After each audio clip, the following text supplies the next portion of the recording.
Hello दोस्तों, इस question में हमें सॉल्व करना है इस लीनियर डिफरेंशियल इक्वेशन को, यानी कि हमें फाइंड करना है इसका सॉल्यूशन को, जिसे हम लोग कंप्लीट सॉल्यूशन के नाम से जानते हैं। दोस्तों, हमने पहले पढ़ रखा है कि इसमें जो CS आता है यानी कि कंप्लीट सॉल्यूशन, वो होता है कॉम्प्लीमेंट्री फंक्शन और पर्टिकुलर इंटीग्रल का सम। इस प्लेलिस्ट के स्टार्टिंग में हमने बात की थी रूल टू फाइंड CF और देखे थे उस पर कुछ क्वेश्चन, इसलिए हम लोग अब CF को बड़े ही आसानी से फाइंड कर सकते हैं। और इसके पिछले वीडियो में हमने बात की थी rule to find particular integral. इस क्वेश्चन में जैसा कि हम लोग फाइंड करेंगे पर्टिकुलर इंटीग्रल, जो हमने रूल देखा था उस पर ये क्वेश्चन भी हो जाएगा। एक चीज़ और जोड़ना चाहूँगा कि पर्टिकुलर इंटीग्रल में जो कैलकुलेशन होती है वो कभी कभी लेंदी और कभी कभी ट्रिकी भी हो जाती है, इसलिए हम लोग पर्टिकुलर इंटीग्रल पे ढेर सारे सवाल करेंगे जिससे हम लोग बड़े आसानी से पर्टिकुलर इंटीग्रल फाइंड कर पाएँ और जो इसके आगे कॉन्सेप्ट आएंगे उसको आसानी से समझ पाएँ। तो चलिए शुरू करते हैं सवाल को। CF फाइंड करने के लिए सबसे पहले हम लोग कन्वर्ट करते हैं लीनियर डिफरेंशियल इक्वेशन को सिंबॉलिक फॉर्म में। हम लोग लिख पाएंगे यहाँ पे d² - 6d + 9y = 6e⁻x 3x + 7e⁻- 2x - log 2। जो हमारा अगला स्टेप होता है उसमें हम लोग बात करते हैं ऑक्सिलरी इक्वेशन की, जो कि होता है इस लीनियर डिफरेंशियल इक्वेशन में जो हम लोग सिंबॉलिक फॉर्म लिखे हैं, इसमें जो सिंबॉलिक कोफिशिएंट है इसको अगर हम इक्वेट कर दें 0 से तो यही हमारा होता है ऑक्सिलरी इक्वेशन। जैसा कि आप देख पा रहे हैं ये एक क्वाड्रेटिक है, इसलिए इसके 2 रूट आएंगे, बोल देते हैं वो है M1 और M2। और अगर आप इसे फाइंड करेंगे तो M1 = 3 और M2 = भी 3 ही आएगा, क्योंकि ये d-3 का होल स्क्वायर लिखा है। इसके लिए हम लोग YCF लिखेंगे C1 + C2 e⁻3x। अब बात आती है PI की। PI फाइंड करने के लिए अगर मैं बात करूँ PI की, हम लोग लिख सकते हैं YPI = 1/d² - 6d + 9 6e⁻3x + 7e⁻- 2x - log 2। दोस्तों, जो हमने PI के 5 केस पढ़े थे, अगर हम इस पूरे को देखें तो ये जाएगा केस नंबर 5 में। लेकिन अगर हम लोग इस पार्ट को और इस पार्ट को और इस पार्ट को अलग अलग देखें तो ये जाएगा केस 1 में, जिसको सॉल्व करना बहुत ही आसान होता है।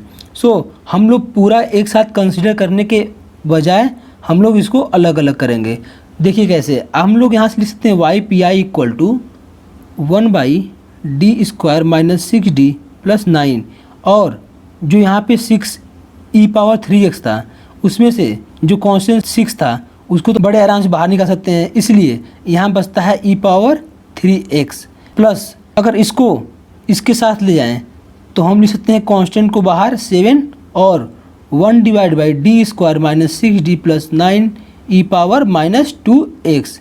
सिमिलरली यहाँ पे log 2 कांस्टेंट है, इसलिए हम लोग log 2 बाहर लिखते हैं और 1/d² - 6d + 9, और यहाँ बचेगा 1, और हम लोग 1 को लिख सकते हैं e⁻0x, ताकि हम लोग इसको इन केस जैसा बना सकें।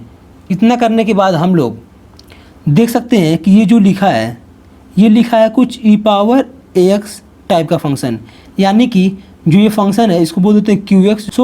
ये केस हमने पढ़ा था केस 1 में, और हमने देखा था इसका जो PI होता है वो होता है 1/fd e⁻ax, और इसको हम सॉल्व करके लिखते थे 1/f(a) e⁻ax, यानी कि हम लोग d को रिप्लेस करते थे a से, और हमने कंडीशन बनाई थी कि f(a) 0 नहीं होना चाहिए। जो हमारे तीनों पार्ट है वो कुछ इसी तरह का इक्वेशन है। हम सबसे पहले बात करते हैं पहले वाले पार्ट की। जैसा कि हमें रिप्लेस करना है f(d) को f(a) से, हमारा f(d) तो यहाँ पे ये होगा। और अगर हम लोग f(a) देखें तो ये होगा ए की वैल्यू यहाँ पे 3 है, इसलिए 3 स्क्वायर माइनस 6 इंटू 3 प्लस 9, और इसको सॉल्व करने पे आप देख पाएंगे कि ये 0 हो गया, और हमारी कंडीशन थी कि एफ ऑफ ए 0 नहीं होना चाहिए था। सो हमने पढ़ा था वहाँ पे कि अगर हमारा एफ ऑफ ए 0 होता है उस केस में अब हम लोग पी आई लिखते थे 1/f है, यानी कि जो यहाँ एफ ए था वहाँ पे f' ए आएगा और बाहर एक x भी होगा इंटू ए पावर x। सो अब हमें पुट करना है f', यानी कि पहले हमें चाहिए होगा derivative of f of d। तो अगर हम देखें तो f ऑफ d का डेरिवेटिव होगा 2d माइनस 6, और हम f' को लिख पाएंगे 2 इंटू 3 माइनस 6 जो कि हुआ 0। और हमारा सेम जैसा इसमें केस था, इसमें भी केस ऐसा था कि f' 0 नहीं होना चाहिए, लेकिन यहाँ पे 0 हो गया। इसका मतलब हम लोग और आगे बढ़ेंगे, और हमने पढ़ा था कि ऐसे केस में जो अब हमारा पी आई होगा वो होगा एक्स स्क्वायर, यानी कि एक और x आएगा, और f' की जगह पे होगा हमारा f'' ई पावर ax। सो हम लोग यहाँ से बात करें अगर f'' की, तो ये होगा 2, यानी कि अगर हम f'' बात करें तो वो भी हमारा हो जाएगा 2, क्योंकि यहाँ कोई वेरिएबल तो है नहीं।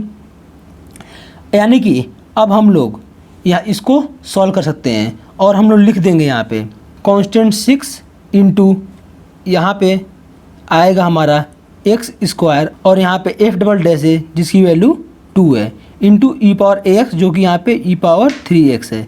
सिमिलरली अगर हम लोग इस पार्ट की बात करें तो यहाँ पे जो हमारी a की वैल्यू है वो है -2, हमारी a की वैल्यू -2 है, इसलिए हम लोग d की जगह पे -2 पुट करेंगे, जो कि होगा -2 स्क्वायर माइनस 6 इंटू -2 प्लस 9 और ई पावर -2x, यहाँ पे log 2, और यहाँ पे हमारी a की वैल्यू 0 होगी क्योंकि यहाँ 0x ई पावर 0x था।